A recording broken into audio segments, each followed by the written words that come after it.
Bonjour, aujourd'hui pour la petite bulle de vie, j'avais envie de vous parler des attentes.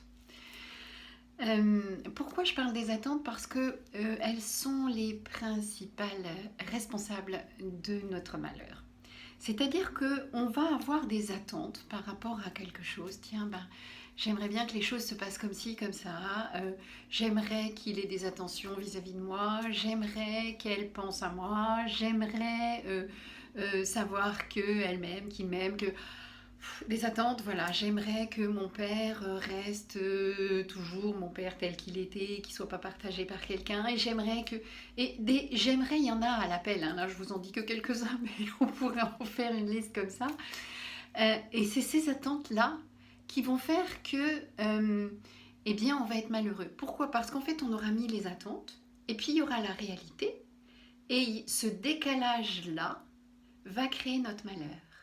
S'il n'y a pas d'attente, eh bien après on va accueillir la réalité telle qu'elle est. Donc regardons ce que l'on projette comme attente. Qu'est-ce que l'on attend qui n'est pas dit, qui est implicite, qui est quelque chose qui est comme ça à l'intérieur de nous. On attend de réparer un espace, on attend de réparer une relation, on attend une complicité avec quelqu'un, on attend qu'un Noël soit convivial et que ça se passe dans la joie et la bonne humeur, on attend que les fêtes réunissent tout le monde et que tout ce qui pouvait nous séparer soit complètement lissé. On attend et on attend et on attend et on attend. Et en fait, forcément, ces choses-là, elles ne vont pas arriver. C'est des attentes d'enfants. On reste en fait dans le schéma où quand on était enfant, on attendait quelque chose, comme on attend le Père Noël, comme on attendait la fin des classes, comme on attendait le retour d'un parent, comme on attendait, etc. etc. Et puis, ben, quand ça arrivait, ça nous remplissait de joie. Mais ça, c'était avec notre âme d'enfant. Maintenant, nos attentes sont beaucoup plus complexes quand on est adulte.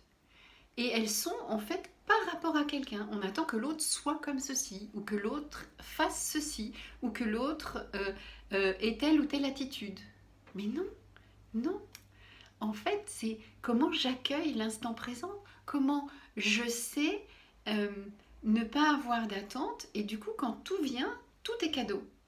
Tout est là pour être, hop, et ah oui, ah ben ça, tiens, j'y avais même pas pensé. Ah ben il y a ça, ah ben c'est chouette. Ah ben, en fait, tout devient cadeau quand il n'y a pas d'attente. Donc ben, je vous invite simplement à réfléchir là-dessus. Quelles sont nos attentes? Et est-ce que c'est des attentes que l'on peut satisfaire soi? Ou est-ce qu'on les projette sur quelqu'un? Voilà. Eh bien, vous pouvez toujours me retrouver sur YouTube, Instagram et Facebook. Bye bye. Et pas d'attente.